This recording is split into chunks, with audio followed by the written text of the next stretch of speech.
Here for reaction, former White House physician and author of Holding the Line, A Lifetime of Defending Democracy and American Values, Congressman Ronny Jackson, as well as Congressman John James. Two great dudes join us tonight. Congressman Jackson, you see the tape. You keep seeing the tape. He's hesitating, it seems, on running again. But what's your assessment? Well, look, Pete, I just don't see it happening. I mean, I think, everybody sees that at this particular point. I think the left is slowly starting to abandon him right now. I think he's out there saying this. But, I think the classified documents issue was a shot over the bow by those who have political aspirations to become president, whether it's Gavin Newsom or Kamala Harris or the political sewer that surrounds them, that they would find themselves in the White House. I think they're letting him know right now that, hey, you're done in 2024. You will not run again. If you continue to say that you're going to run again, we will take it to the next level, which means, the Hunter Biden stuff's going to blow up. Or maybe they let this cognitive stuff take off because it's all there. It's been there for a long time. And all they have to do is start getting this man out and letting him speak publicly more often, putting him in front of the camera for press conferences. We can see what happens. He's literally got something wrong with him. Everyone in the country knows it right now. The unfortunate part is our adversaries know it right now too. This issue with the balloon, it was just testing to see, how he would react, how long they would have before he would do anything the least bit decisive.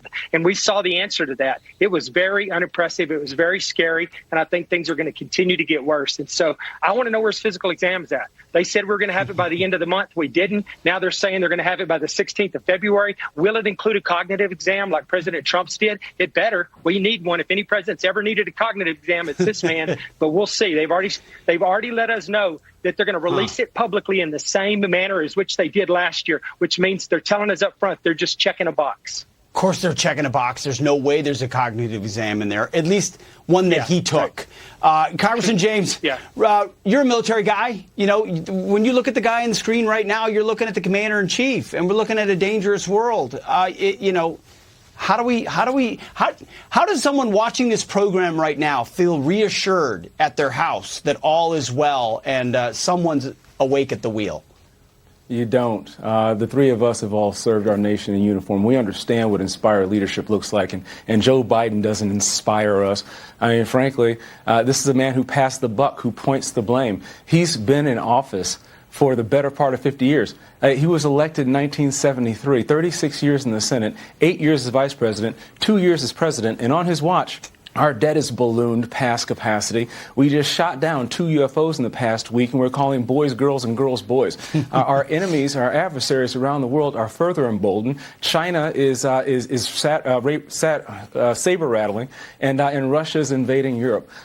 They know that this president's a joke, and we need to do everything we can to focus on things that Americans are concerned about: lowering prices, bringing back jobs, making our community safer, and getting back to sanity. The Democrats and the left are doing everything opposite of that. And so me and Ronny and the rest of the Congress have to govern in the House and be that last line of defense for you, for America, so that we can then take back the Senate and take back the White House to keep our promises to America.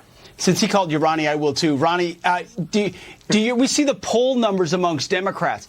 But do folks on the left that you talk to, congressmen, people that are dialed in, do they ever whisper and say, yeah, we know too, or are they unwilling to admit it? Oh, 100%. I think everybody knows it. People are just trying to look the other way. I mean, people at the White House know it. That's why they keep him locked away all the time and don't let him get in front of the cameras unless he absolutely has to. And I'll be honest with you, I think that they're medicating him. I want to know when he gets his physical done, what medications is he actually on? Because he looks sometimes like he's really jacked up on something. And then he, most of the time looks like he can barely stay awake. He's so frail and shuffles when he walks. And I want to know why he wears sunglasses all the time. Because, one of the physical manifestations of Alzheimer's and other cognitive diseases out there is that your pupils dilate and you have an issue accommodating to light. And I think that something's going on here. I think there are all kinds of little physical indicators along with this just unbelievable cognitive lack of ability. And I think everyone at this point knows what's going on, and it's only it won't be very much longer that the Democrats can turn a blind eye to this. They are going to have to address this sooner than